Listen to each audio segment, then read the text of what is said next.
மார்க்கெட்டில் இருக்கக்கூடிய ஒவ்வொரு முதலீட்டாளருக்கும் நிறைய சந்தேகங்கள் வரும்.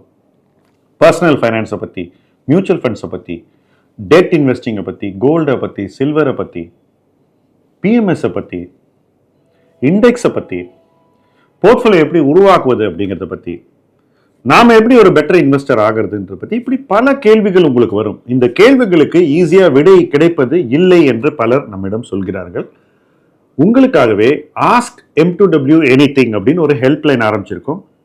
இந்த ஃபார்மை நீங்கள் ஃபில் பண்ணீங்கன்னா ஆட்டோமேட்டிக்காக உங்கள் கேள்விகளை நீங்கள் அந்த ஹெல்ப்லைன் மூலமாக எங்ககிட்ட நேரடியாக கேட்கலாம். நாங்கள் உங்களுக்கு பதில்களை கொடுப்போம். இந்த ஹெல்ப்லைன் ஆரம்பித்து கிட்டத்தட்ட 2 வாரம் ஆகுது. சில நண்பர்கள் இதை யூஸ் பண்ணுறாங்க. இன்னும் நிறைய பேர் இதை யூஸ் பண்ணிக்கலாம். மார்க்கெட் இறங்க இறங்க உங்களுடைய கான்ஃபிடென்ஸை நீங்கள் மெயின்டைன் பண்ணணும், வளர்க்க வேண்டும், முதலீடில் ஜெயிக்க வேண்டும்.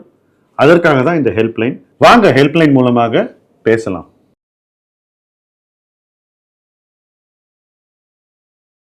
ஃப்ரெண்ட்ஸ், இன்னைக்கு முதலீட்டு கிழமை நம்ம பேச போகிற தலைப்பு எஸ்ஐபிகளை மாற்றி அமைப்பது எப்படி. ஃபஸ்ட்டு, ஏன் சார் எஸ்ஐபியை மாற்ற சொல்கிறீங்க அப்படின்னு நிறைய பேர் கேட்கலாம்.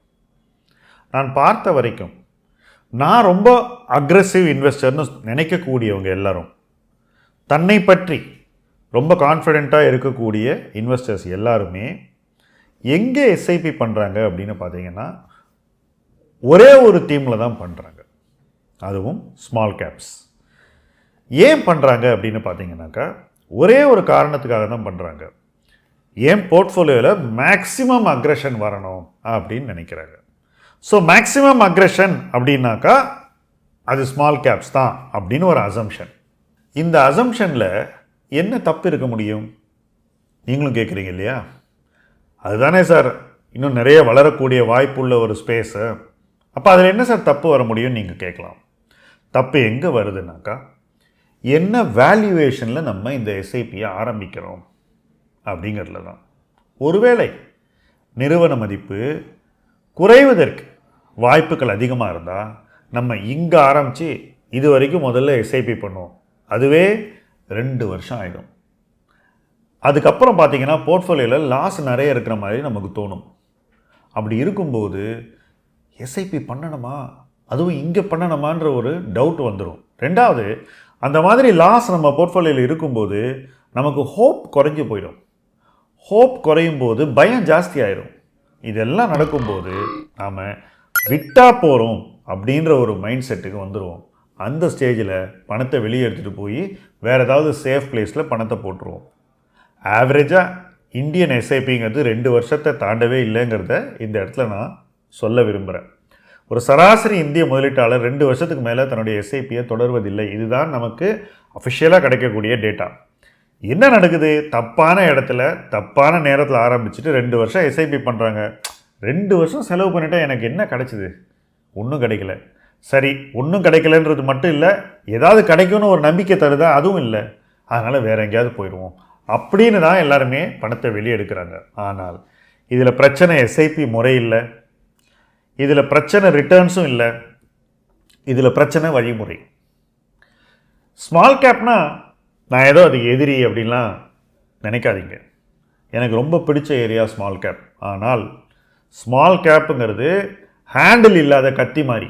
அதை எப்படி பிடிக்கணும், எந்த நேரத்தில் கையில் எடுக்கணும், எப்படி பேஷண்ட்டாக எடுத்து அதை கையாளணும் அப்படின்ற மாதிரி சில டெக்னிக்ஸ் இருக்கணும், சில பிரின்சிபிள்ஸ் இருக்கணும். கண்ணை மூடிக்கிட்டு எப்போ வேணால் ஆரம்பித்து என்ன வேணால் செஞ்சு ஜெயிக்கக்கூடிய ஒரு ஸ்பேஸ் இல்லை. எஸ்ஐபியை இந்த மாதிரி ஒரு ரொம்ப கஷ்டமான ஒரு ஏரியாவில் பண்ணும்போது எப்போ ஆரம்பிக்கிறோங்கிறது ரொம்ப ரொம்ப முக்கியம். தப்பான நேரத்தில் ஆரம்பித்தா நிச்சயமாக நமக்கு ரொம்ப வலி கொடுக்கும். அதுதான் சமீப காலங்களில் நடந்துக்கிட்டு இருக்கு. சரி, முடிஞ்சு போச்சா சார், 2 வருஷம் ஆயிடுச்சே அப்படின்னு நீங்கள் நினைக்கலாம். என்னை பொறுத்த வரைக்கும் இன்னும் முடியலை அப்படின்னு நான் நினைக்கிறேன். அதுக்கு சில ரீசன்ஸை நான் இப்போ சொல்கிறேன். கிட்டத்தட்ட 1/3 ஆஃப் த எஸ்ஐபி புக் இன்றைக்கி ஸ்மால் கேப்பில் நடந்துகிட்டு இருக்கு. இது நிறைய இன்வெஸ்டர்ஸுக்கு தெரியாது. ஸோ எல்லாருமே ஒரே விஷயத்தை பண்ணிக்கிட்டு இருக்காங்க. ஃபஸ்ட்டு இதுவே எனக்கு ரொம்ப பயத்தை கொடுக்கக்கூடிய ஒரு பாயிண்ட்.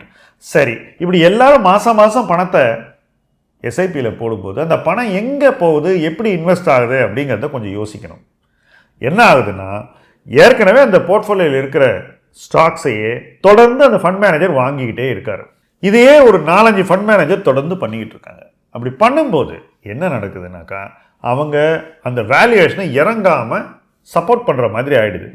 அவங்க நோக்கம் அதுவா அப்படிங்கிறத நான் இந்த இடத்துல கேள்விக்குறியாக்கலை. ஆனால் அவங்க செய்யக்கூடிய செயலினுடைய வெளிப்பாடு என்பது ப்ரைஸை சப்போர்ட் பண்ணுற மாதிரி ஆயிடுது. ஸோ விலை இறங்காமல் அவங்க பார்த்துக்கிற மாதிரி அவங்களுடைய இன்வெஸ்ட்மெண்ட் அமைகிறது. இது சரியா அப்படின்னு கேட்டிங்கன்னா இது தவறு. இது ஏன் நடக்குது அப்படின்னு கேட்டிங்கன்னா, நீங்கள் மாதம் மாதம் அந்த இடத்துல இவ்வளோ பணத்தை கொடுக்கறதுனால அவங்களுக்கு தேவைக்கு மேலே பணம் வருது, அவங்களால ஹேண்டில் பண்ணுறதுக்கு மேலே பணம் வருது. ஐடியலி எஸ்ஐபி ஃபண்ட்ஸ் இன்ஃப்ளோஸை பீக்கில் க்ளோஸ் பண்ணியிருக்கணும். ஆனால் ஒருத்தரும் பண்ணல. எல்லோரும் வர்ற காசை வாங்கி கொட்டிக்கிட்டாங்க. ஏன்னா அங்கே தானே பணம் வருது, அதை விடுவாங்களா?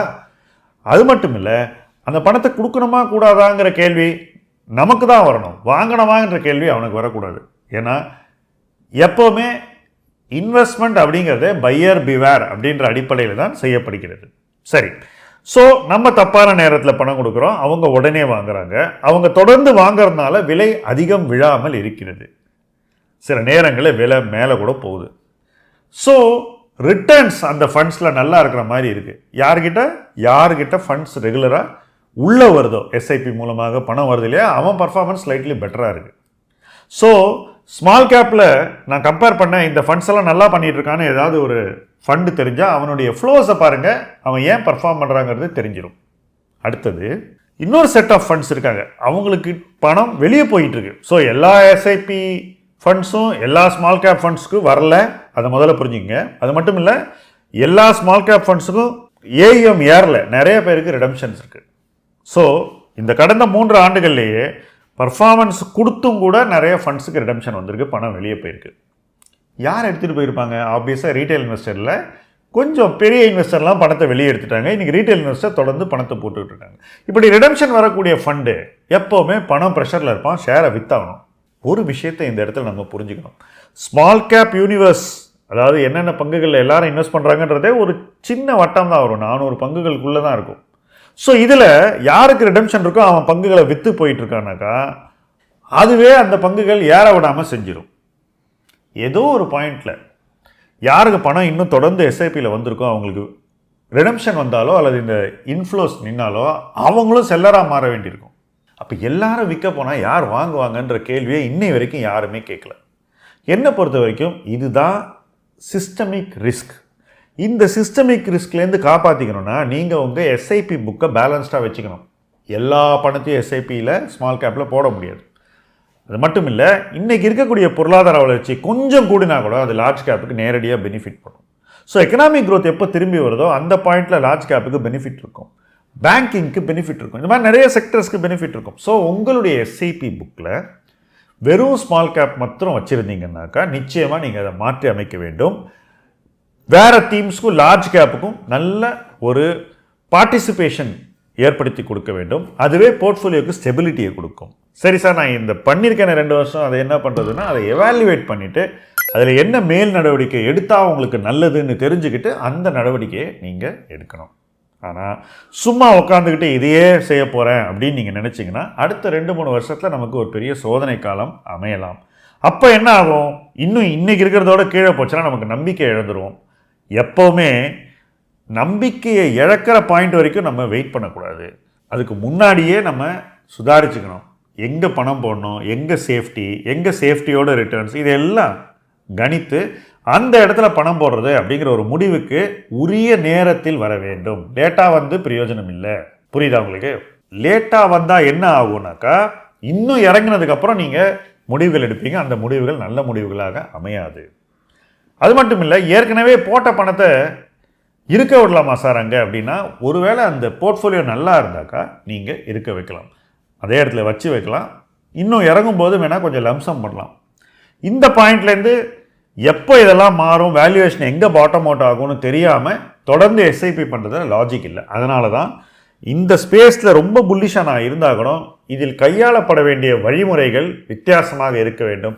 எல்லாரும் பண்ணுறதை பண்ணி நம்ம ஜெயிக்க முடியாது. நாம் கொஞ்சம் தள்ளி நின்று யோசிக்கணும், மாற்றி யோசிக்கிறத இம்ப்ளிமெண்ட் பண்ணணும். இதெல்லாம் பண்ணால் தான் நமக்கு எதிர்பார்த்த ரிட்டர்ன் கிடைக்கும். ஏன்னா நீங்கள் ஸ்மால் கேப் அப்படின்னாலே ஒரு 20% பண்ண முடியுமா அப்படின்ற ஒரு எதிர்பார்ப்பில் போயிருக்கலாம், இல்லை அதை விட அதிகமாக பண்ண முடியுமான்னு. அதை பண்ணணும்னா நிச்சயமாக நீங்கள் அதை உங்களுடைய பிஹேவியர் மூலமாக தான் கண்ட்ரோல் பண்ண முடியும்.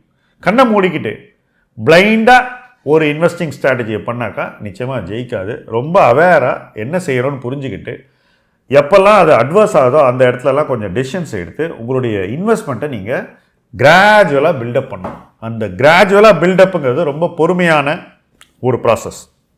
அந்த ப்ராசஸை நீங்கள் செஞ்சால் தான் உங்களால் அந்த எஸ்ஐபியில் ஜெயிக்க முடியும். சரி சார், இப்போ என்ன எஸ்ஐபி பண்ணலாம் அப்படின்னு கேட்டிங்கன்னா, இந்த ஓவர் எக்ஸ்போஷர் நீங்கள் குறைச்சிக்கிட்டிங்கன்னா லார்ஜ் கேப்லேயும் சரி டெட்லேயும் சரி நீங்கள் ஒரு எஸ்ஐபி பண்ணலாம் அப்படிங்கிறது என்னுடைய பாயிண்ட் ஆஃப் வியூ. என்ன சார் டெட்டெல்லாம் சொல்கிறீங்க அப்படின்னு நீங்கள் யோசிக்கலாம். என்னை பொறுத்த வரைக்கும் வட்டி விகிதங்கள் கூடி வருகின்றன. எங்கேயோ ஒரு இடத்துல பீக் அவுட் ஆக போகுது. பீக் அவுட் ஆன பிறகு ஸ்லோவாக இறங்கும். இப்போலேருந்து அந்த பீக் வரைக்கும் எஸ்ஐபி பண்ணிவிட்டு மறுபடியும் இறங்கும் போது நீங்கள் டெட்டில் எஸ்ஐபி பண்ணிங்கன்னா நிச்சயமாக உங்களுக்கு டெட் ரிட்டர்ன்ஸ் இன்றைக்கி இருக்கக்கூடிய 7-7லேருந்து கூடும். எவ்வளவு கூடும்னு இன்றைக்கி சொல்ல முடியாது. ஆனால் இன்ட்ரெஸ்ட் ரேட்டு கூட கூட நமக்கு இன்னும் தெளிவு கிடைக்கும். அப்போ அந்த பாயிண்டில் ஒரு லம்ப் சம்மையும் பண்ண முடியும். ஸோ நிறைய ஆப்ஷன்ஸ் இருக்குது. ஆனால் டெட்டில் இன்றைக்கி எஸ்ஐபி பண்ணுறதுக்கான ஒரு முகாந்திரம் இருப்பதாக நான் பார்க்கிறேன். அதே போல் லார்ஜ் கேப்பில் இன்வெஸ்ட் பண்ணுறதுக்கு நிச்சயமாக முகாந்திரம் இருக்குதுன்னு நினைக்கிறேன். ஏன்னா ஒருவேளை க்ரோத் ஸ்லோ டவுன் ஆனால் கூட நீங்கள் லார்ஜ் கேப்பில் இன்னும் தைரியமாக தொடர்ந்து இன்வெஸ்ட் பண்ண முடியும். உங்களுக்கு கான்ஃபிடன்ஸ் கிடைக்கும். அந்த கான்ஃபிடன்ஸை வச்சு நீங்கள் இன்னும் லோவர் வேல்யூவேஷனில் நிறைய பொசிஷன் பில்ட் பண்ண முடியும். ஸோ இந்த மிக்ஸ் கரெக்டாக எஸ்டாப்ளிஷ் ஆகணும். லாஸ்ட் 3 இயர்ஸில் நான் வெறும் ஸ்மால் கேப் பண்ணேன், அதில் தான் மேக்ஸிமம் பண்ணேன், அந்த லாஜிக்கெல்லாம் இன்றைக்கி எந்த அளவுக்கு உதவுன்றது கொஸ்டின் மார்க் தான். ஆனால் இன்றைக்கி வேறு விதமான ஒரு அணுகுமுறை எடுத்திங்கன்னா உங்களுடைய எஸ்ஐபி புக்கை மாற்றி அமைத்து கொண்டால் நிச்சயமாக நீங்கள் எடுக்கக்கூடிய புதிய முடிவுகள் நல்ல ஒரு பலனை கொடுக்கும் என்று நான் நினைக்கிறேன். சார் பழைய முடிவு என்ன பண்ணுறது சார், வெளியே எடுத்துடலாமா அப்படின்னா, ஒவ்வொரு முடிவினுடைய பாயிண்டர்ஸை பார்த்து, ஃபண்டமெண்டல்ஸை பார்த்து, வேல்யூவேஷனை பார்த்து என்ன செய்யணும்னு நீங்கள் டிசைட் பண்ணணும். சிலதை கண்டினியூ பண்ணலாம், சிலதை வெளியே எடுத்துகிட்டு வேறு இடத்துல இன்வெஸ்ட் பண்ணலாம்.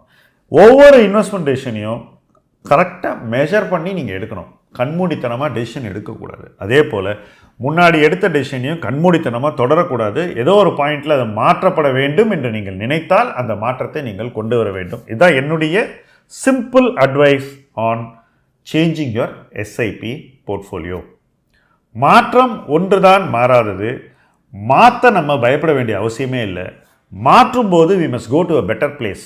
ஸோ நாம் எடுக்கக்கூடிய இன்க்ரிமெண்டல் முடிவுகள், புதிய முடிவுகள், பழைய முடிவுகளை நன்றாக வழிநடத்தி ஒரு புதிய இடத்திற்கு, ஒரு நல்ல இடத்துக்கு நம்ம எடுத்து போகணும். அதுதான் இந்த எஸ்ஐபி ரீஸ்ட்ரக்சரினுடைய தேவையே. அதனால தான் நம்ம அதை செய்கிறோம். அந்த ஒரு குறிக்கோளுக்காகத்தான் நம்ம இவ்வளவு கஷ்டப்படுறோம். அந்த குறிக்கோள் நிறைவேற என்னென்ன முடிவுகள் எடுக்க வேண்டுமோ அவற்றை ஏற்படுத்தி நம்முடைய முதலீட்டு பயணத்தை வெற்றி பயணமாக மாற்றிக்கொள்ள முடியும். அப்படி ஒரு பயணத்தை இணைந்து உருவாக்குவோம். முதலீட்டு களம் உங்கள் களம். நன்றி.